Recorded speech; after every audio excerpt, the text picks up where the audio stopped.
লোককে আমি জান্নাতের মাঝামাঝিতে ঘর নিয়ে দিব যে ব্যক্তি মিথ্যা পরিহার করবে। উবাদা ইবনে সামিত রাদিয়াল্লাহু তাআলা আনহু বলেন, রাসূল সাল্লাল্লাহু আলাইহি ওয়াসাল্লাম বলেছেন, আনা যাইমুন বিবাইতিন ফি ওয়াসতিল জান্নাহ লিমান তারাকাল কিযব ওয়া ইন কানা মাযে। পৃথিবীর মানুষ শুনে রেখো, আমি জান্নাতের মাঝামাঝিতে একটা ঘর নিয়ে দেওয়ার জন্য জিম্মেদার।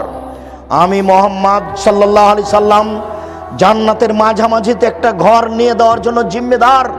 ওই লোককে আমি জান্নাতের মাঝামাঝিতে ঘর নিয়ে দিব যে ব্যক্তি মিথ্যা পরিহার করবে, মজাক করে হলেও।